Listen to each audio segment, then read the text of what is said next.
como se deu a formação da nossa rocha calcária de Orolândia, só pode ter uma origem, né? Havia uma grande quantidade de água, talvez um mar salobro, não há muita coisa que certifique isso, até porque a gente tem água salgada, água menos salgada, não no lençol freático, aqui não tem lençol freático, é um relevo kárstico. E esse carbonato existia em suspensão, né, nesse volume de água. À medida que o tempo foi depositando sobre a superfície da Terra, a água foi desaparecendo e isso foi se solidificando. Nós ainda não chegamos a ser um mármore, até porque há um problema com o nosso mármore, o que nós chamamos de mármore. Ele é solúvel em água. Daí a formação que nós temos de cavernas, várias delas, né? Temos inclusive a terceira maior do Brasil, que é a Toca dos Ossos. Temos o reservatório do Poço Verde, que é um patrimônio que a gente até quando criou o Código Municipal de Meio Ambiente, juntamente com outros pontos importantes, tombou. Tem o histórico de povos que viveram aqui há uns, talvez 20 mil anos, ninguém tem. São conjecturas que as pessoas dizem, mas de fato são muito antigas. O mármore tem, esse mármore nosso, do Travertino, de Orolândia, está na faixa de 200 milhões de anos e foi depositado aqui. E nessa natureza, nessa qualidade, nessas tonalidades, especificamente aqui em Orolândia. Há com alguma diferença em Juazeiro da Bahia, há com alguma diferença de forma e de desenho na região de Centro-Sé, Morro do Chapéu. Ele existe, ele é encontrado espalhado aí por essa região. E Orolândia foi a privilegiada porque, por estar mais próximos dos centros de consumo, né, como Salvador, Cachoeiro do Itapemirim, foi a primeira, aliás a segunda, a primeira foi Juazeiro, a segunda a ter uma produção um pouco maior desse produto. Então a formação dele é de calcário solúvel, que se precipitou na água do que existia como mar aqui nessa região e se solidificou, transformando-se no que nós chamamos hoje de mármore travertino nacional. Veja você, o início da exploração desse mármore foi em 1956. Logo em seguida, quase no mesmo tempo, encontrou-se as reservas aqui de Orolândia, para onde vieram Guilhermino Jatobá,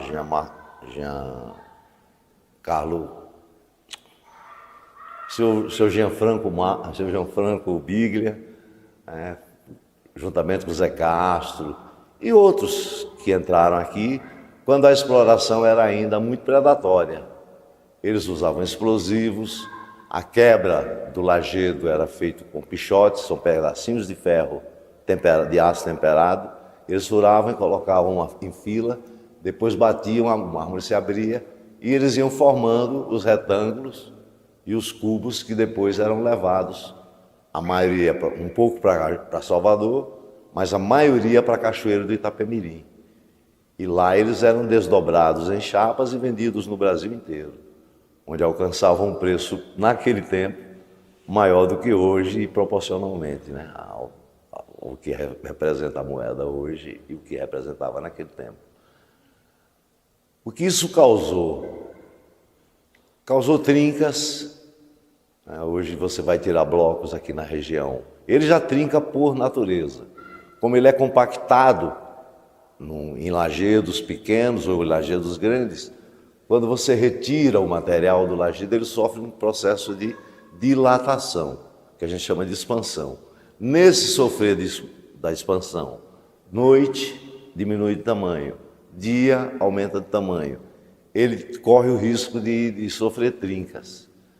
E por não alcançar no mercado um preço, né, que remunere a atividade, tanto de beneficiamento quanto de extração, ele se tornou um material praticamente impossível de dar lucro.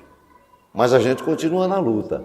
As reservas em volta de nós ainda são muito grandes, ainda dá para muito tempo de exploração, e Orolândia é beneficiária desse privilégio de ter sido mais agraciada generosamente pela natureza, e nós estamos aí nessa batalha. Após esse período mais primitivo de extração, surgiu o corte com fios helicoidais. Eram fios de aço que tinham lengadas de 50 metros, dirigidas para um lado, depois dirigidas para o outro. E se usava água e areia. Para vocês terem uma ideia, a média de avanço de corte com o fio helicoidal, que vinha normalmente da Espanha, depois se fabricou no Brasil, era de 3,5 centímetros por hora. Agora, já com o uso de fio diamantado, mesmo com as máquinas artesanais que nós desenvolvemos aqui, o avanço de corte é na ordem de 150 centímetros por hora. Então, multiplicou por quanto? Não sei dizer aí, não teria que fazer essa conta. Mas é muito mais produtivo hoje do que no passado. É uma pena que antigamente só se tirava do mármore a parte mais bonita, ou que eles julgam mais bonita, né? Já que não, no meu entendimento, isso é um entendimento pessoal, não significa que ninguém concorde comigo, mármore, as coisas naturais não têm defeito, elas têm características. Se você olhar para uma coruja, eu acho lindo. Tem pessoas que vão achar feia, mas aquilo é uma característica da formação da coruja, a forma física dela, né? É aquela mesmo. Ela não é feia nem bonita, ela é naturalmente daquele jeito. Assim também a rocha natural. E ao longo dos anos que eu estou aqui, já vamos para 26 morando aqui. Minha ideia era de que nós direcionássemos o setor beneficiador e também minerador para um aproveitamento maior dos rejeitos das pedreiras. E eu comecei a inventar coisas, rock face, outras tiras, outros tipos de acabamento, de revestimento, tijolinhos. Isso acabou se transformando hoje na base de sustentação econômica das empresas, que passam por profundas dificuldades de várias naturezas. As exigências legais, as regras impostas a nós são muito pesadas, muito difíceis das empresas cumprirem, e o mercado começou também a adotar esse material rústico que lá fora do Brasil já existe há milênios, e a gente tem sobrevivido graças a isso. Porque se fosse apenas e tão somente o comércio de chapas polidas, como era no passado, não existiria mais nenhum motivo para se explorar mármore em Orolândia. Porque aumentou o volume de trincas, o material não compensa até lá, não alcança preço. E essas técnicas mais modernas, né, de extração, fazem uma produção N vezes maior do que era no passado, quando se tirava o bloco artesanalmente, manualmente. Até o carregamento de um bloco de 25, 30 toneladas era feito manualmente. Eles usavam uma carregadeira como rampa de aço, né, feita de trilhos, e eram puxadas num guincho manual até chegar em cima do caminhão. Aí eles usavam alguma madeira que tivesse possibilidade de fazer o bloco escorregar para o centro do caminhão, depois corrigiam algum defeito. E assim vem vindo. No setor de beneficiamento, já existe uma tecnologia mais moderna do que mesmo a serrada diamantada em teares de lâminas. Ruth já instalou desses teares, é o pioneiro aqui em Orolândia. Só que ele serra um bloco de mármore numa cala de 45, 50 centímetros por hora. A lâmina diamantada, no máximo 9 centímetros por hora, estourando 10 centímetros, dependendo da dureza do mármore. Então muita coisa evoluiu. No polimento dele, que antigamente era usado o cimento branco estrutural, Hoje não se usa mais, usa-se resina acrílica. Eu tenho tentado voltar para aquele tempo usando o cimento acrescido do pó de mármore, porque não causaria o dano ambiental que se diz causar pelo manômero de estireno que deixa a resina líquida, né? Nós somos acusados de muita coisa, inclusive de contaminar o subsolo de Orolândia, quando Orolândia não tem subsolo. Ela tem cavernas acumulativas. Quando a chuva vem, ela penetra e naquelas cavernas ela se acumula. Mas não tem um lençol freático no subsolo, um impedimento de que a água se expanda, se afunde mais. Não existe isso aqui. Mas disso também nós somos acusados, até de contaminar o Poço Verde, né, que é a fonte de água mais importante, aliás, a única, né, que nós temos em Orolândia. E Orolândia tem crescido, aumentado sua população, tem muita gente, né, que vem de fora agora com as construções dos parques eólicos. E a gente está enfrentando isso, né, porque é um crescimento desordenado. O desenvolvimento da cidade não acompanha o crescimento, então é uma inchação do município, que hoje tem 22 mil habitantes, me parece, salvo o melhor juízo. E a gente não vê a cidade acompanhar isso. A gente não vê. Se por questões políticas ou por questões culturais, eu não sei. Mas hoje a Orolândia é um polo que agrega muito valor a essa cidade. É pena que ela ainda não tenha se dado conta no todo através das suas administrações do passado. Mas vamos caminhar, né? O tempo nos pertence ainda. Fala agora sobre a importância do mármore na região. Olha, eu não posso precisar para você o número de pessoas que empregam em Orolândia nos setores de beneficiamento, extração, desdobramento, mas ele deve estar par a par com o governo municipal, com uma diferença. Na contratação de funcionários pelo setor privado, leva-se em conta o conhecimento, a meritocracia, o interesse do indivíduo trabalhar. No poder público a gente não tem muito o que dizer, porque a maioria dos cargos são de origem do apoio político, se originam no apoio político que se deu a quem ganhou a eleição, e isso às vezes prejudica um pouco, mas é muito importante economicamente. Não me recordo agora quantos teares tem, eu acho que devemos estar na casa dos 30, mais o tear de fio de Ruth, que produz igual a 10 teares de lâmina com segmento diamantado. Então, ele tem gerado empregos diretos e empregos indiretos. Mais que 100 motoristas circulam aqui, indo e voltando para todos os lugares do Brasil, levando os produtos que a gente faz, que a gente produz.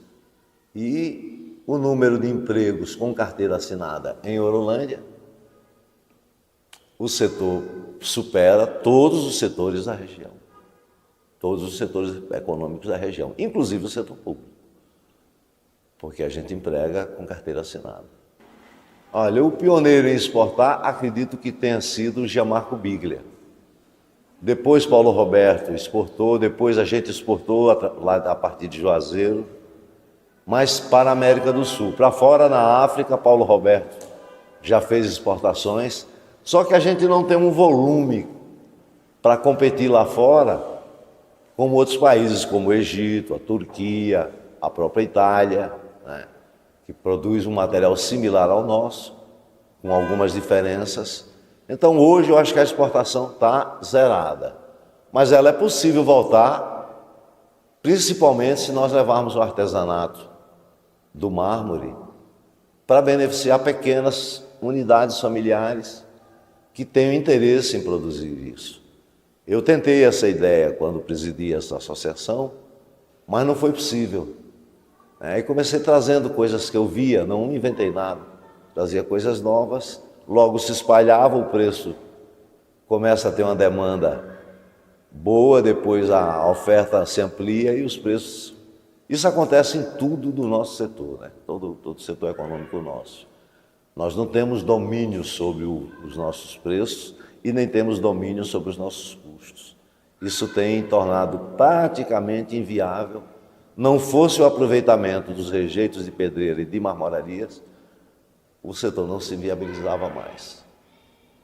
Até porque não tem. Nós nunca tivemos uma atividade institucional de divulgação do nosso produto pelos órgãos de Estado, que tanto exigem de nós, mas que, em contrapartida, não nos dão a mesma cobertura.